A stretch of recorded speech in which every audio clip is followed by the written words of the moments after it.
Gloob has just shared a ton of new scenes from the end of this season and plan on airing a brand new episode on June 12th, so let's get into analyzing them. The teaser begins with us getting a look at Julika, possibly just before getting akumatized, since we'd previously gotten this spoiler image showing someone likely being Julika being de-akumatized. The emotions are at an all-time high with these next scenes, as we can see Cat Noir in shock, Monarch frustrated, and Marinette breaking down while in her dress for the school ball. Keeping in mind that Adrien would have to go to London this finale and has yet to tell Marinette about this, it could be one of the reasons why she's feeling this way. Even more interesting though is her reaction to reading this slip of paper. She then goes to open this closet to see a lifelike ladybug and screams as she backs away. With how lifelike this is, it's reminding me of Ladybug's former Senti monster, and she might just be making a comeback? We know that Felix doesn't just create a Senti monster just to destroy it, but if necessary, maybe he would?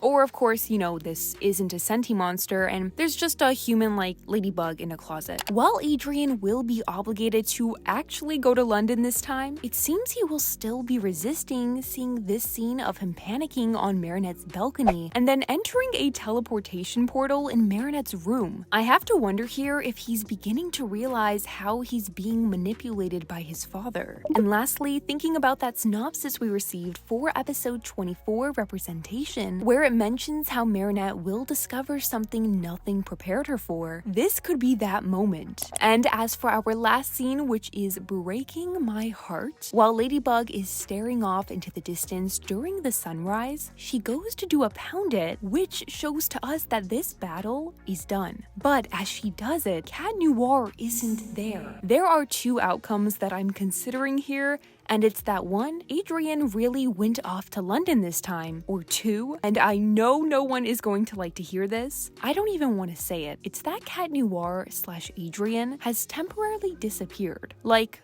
the wish was made. One of the two-part episodes from this season's finale is called Recreation, and the entirety of the finale being called The Last Day. This season also marks the end for the Agrest arc, and more specifically, Gabriel's time. We know that when a wish is made, someone has to take another's place in order to retain the balance of the universe. So if Gabriel really does make that wish, someone will have to go in Emily's place, and that person could possibly be Adrien, if not Gabriel. Gabriel's own health has been slowly but surely crumbling this season, so I really could see this going down in a way that makes his motives and hunger for power all this time his own self-sabotage in the end. But just for this moment, I want to look at the perspective of it possibly being Adrien. Gabriel wants to erase his and Emily's past mistakes, and what would have caused for her downfall? Using the Peacock Miraculous, and most likely when it was she created Adrien. So if Gabriel were to specify in the wish that he'd only hope for Emily to be healthy and alive again, all while still being able to have had Adrien, that would be the only way to protect Adrien and his existence through the wish. But what's even more interesting to me is that not only do we now have Felix as the next Peacock Miraculous holder, but through this season we've gotten such a clear idea of what his motives are with that Miraculous. So if the worst case scenario did happen to Adrien, would Felix be able to really bring him back? It'd be a Senti monster, or as I like to say, a Senti being with free will that he'd never destroy. But this is all to say if the finale goes down this dark route, which again, I don't want to happen, but it's a possibility. But as always, what do you guys think? It seems that this finale will really conclude a lot of what's gone down this past season, and to think Cat Noir won't be there after this mess of a battle is over is so nerve-wracking. Like, finally we have the duo back, no distractions from other heroes, and now only one is making it out of the battle. All we can do is wait and see, but in the meantime, episode 21 and 22, Confrontation and Collusion, will be airing this week from RTS on May 27th, and they also plan on sharing episode 24, Representation, on June 3rd. Now, if they happen to receive episode 23, Revolution, by the the 3rd of June, they will also air it that day. However, if they don't, I could see Gloob airing it since they intend on airing the brand new episode on June 12th. Or an even bigger Gloob move would be to air the finale that day. Winnie recently shared that they have 3 weeks left to finalize the finale, and 3 weeks from today would be June 12th. Let's see, you guys, this season is about to wrap up. As always, be sure to let me know your thoughts and theories down below and subscribe so you never miss the tea on the show you love. And I'll see you guys in the next one.